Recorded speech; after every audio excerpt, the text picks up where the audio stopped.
Hey guys, welcome to my channel. আজকে একটু ready হতে চলেছি ভিডিওর জন্য। মাথার এই অবস্থা দেখে আবার ভয় পাও না। কারেন্ট ছিল না বলে কালার মেশিন না ব্যবহার করে নিজের বুদ্ধির ব্যবহারটা করলাম। ঝটপট করে রেডি হয়ে যাই চলো। কেন কি আমাদের এখানে ওয়েদারটা খুব সুন্দর এবং বেশ ঠান্ডা ছিল। আমি বাঙালি হলেও ওয়েস্ট বেঙ্গলে থাকি না, আমি থাকি উত্তরপ্রদেশে।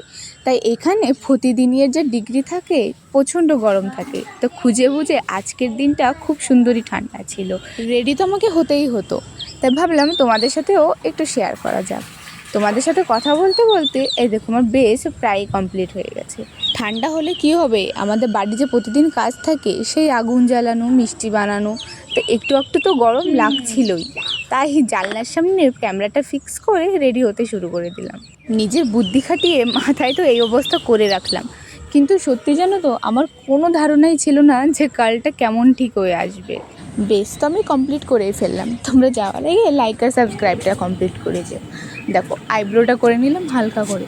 জানো তো আমি এখনও কিছু ডিসাইড করেছিলাম না যে আমি কী লুক করবো, ঠিক আই মেকআপ কী করবো, লিপস্টিক কোন কালারের করবো, ঠিক কেমন সাজ দেবো, কিছুই ধারণা নিয়ে সত্যিই আমি বসে বাস মেকআপ নিয়ে বসে গেলাম। তারপর অনেক ভাবনা চিন্তা করে ভাবলাম কেন না চলো আজকে ব্লু আইশ্যাডোর মধ্যে স্মোকি আইস করা যায়। আমি আজ পর্যন্ত সেরকমভাবে ট্রাই করিনি, আর যেহেতু আমার ড্রেসটা একটু ব্লু ছিল হয়তো এটা ম্যাচ খেয়ে যেত। হ্যাঁ, আমি ঠিকই ধরেছিলাম, ভালোই ফুটছিল। আইশ্যাডো, ব্লাশ আর হালকা করে হাইলাইটার দিয়ে প্রায় কমপ্লিট করে ফেললাম। তারপর ভাবলাম লিপস্টিকটা নিউড না দিয়ে একটু ডার্ক করা যায়, নিউডটা কেন না একটু আনম্যাচ হয়ে যেত। এবার পালা ছিল আমার চুল খোলার।